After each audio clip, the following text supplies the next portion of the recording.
നമസ്കാരം. പ്രധാന വാർത്തകൾ.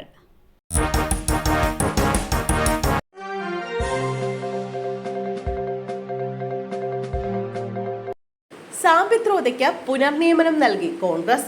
ഇന്ത്യൻ ഓവർസീസ് കോൺഗ്രസ് ചെയർമാനായി സാംപിത്രോദയെ കോൺഗ്രസ് വീണ്ടും നിയമിച്ചു. കോൺഗ്രസ് അധ്യക്ഷൻ മല്ലികാർജുൻ ഖാർഗെയുടേതാണ് തീരുമാനം.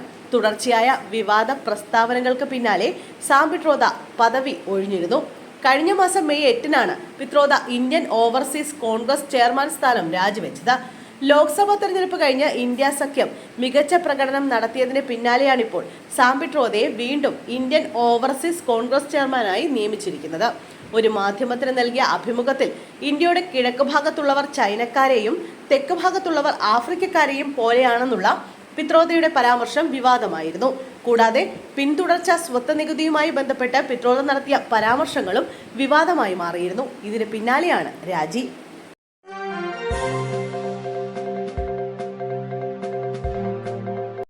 മതിലിടിഞ്ഞു വീണ് വിദ്യാർത്ഥി മരിച്ചു.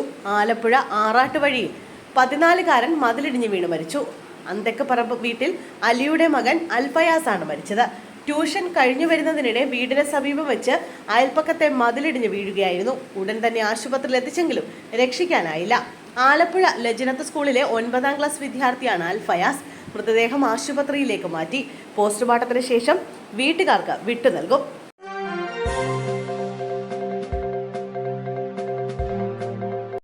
സംസ്ഥാന പോലീസ് മേധാവിയായി ഷെയ്ഖ് ദർവേഷ് സാഹിബ് തുടരും.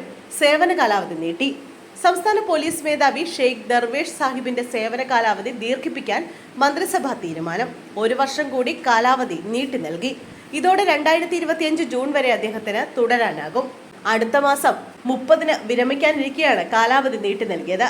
സംസ്ഥാന പോലീസിനെ അച്ചടക്കം പഠിപ്പിക്കാൻ ഷെയ്ഖ് ദർവേഷ് സാഹിബ് ചില കാര്യക്ഷമമായുള്ള ഇടപെടൽ നടത്തിയെന്നാണ് ആഭ്യന്തര വകുപ്പ് ഉൾപ്പെടെയുള്ളവരുടെ വിലയിരുത്തൽ.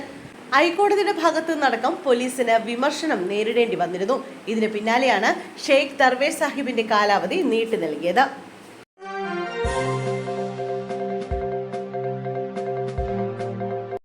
ചേർത്തലയിൽ വിദ്യാർത്ഥിനിയെ പീഡിപ്പിച്ച മദ്രസ അധ്യാപകന് 29 വർഷം കഠിന തടവും 2.5 ലക്ഷം രൂപ പിഴയും.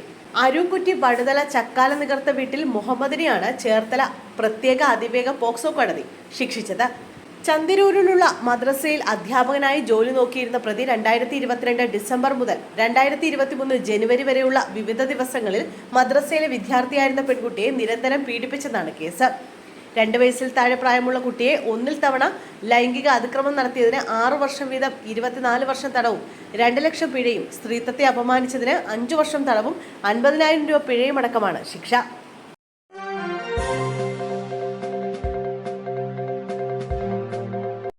6 ജില്ലകളിലെ വിദ്യാഭ്യാസ സ്ഥാപനങ്ങൾക്ക് നാളെ അവധി. ശക്തമായ മഴ തുടരുന്ന സാഹചര്യത്തിൽ സംസ്ഥാനത്തെ 6 ജില്ലകളിലെ വിദ്യാഭ്യാസ സ്ഥാപനങ്ങൾക്ക് നാളെ അവധി പ്രഖ്യാപിച്ചു. പത്തനംതിട്ട, കോട്ടയം, എറണാകുളം, ഇടുക്കി, വയനാട്, ആലപ്പുഴ ജില്ലകളിലെ ജില്ലാ കളക്ടർമാരാണ് വിദ്യാഭ്യാസ സ്ഥാപനങ്ങൾക്ക് അവധി പ്രഖ്യാപിച്ചത്. പ്രൊഫഷണൽ കോളേജ് ഉൾപ്പെടെയുള്ള വിദ്യാഭ്യാസ സ്ഥാപനങ്ങൾക്കാണ് അവധി നൽകിയിരിക്കുന്നത്. വയനാട്ടിൽ മോഡൽ റെസിഡൻഷ്യൽ സ്കൂളുകൾക്ക് നാളെ അവധി ബാധകമല്ല. മുൻകൂട്ടി നിശ്ചയിച്ച പരീക്ഷകൾക്കും PSC പരീക്ഷകൾക്കും അവധി ബാധകമല്ല.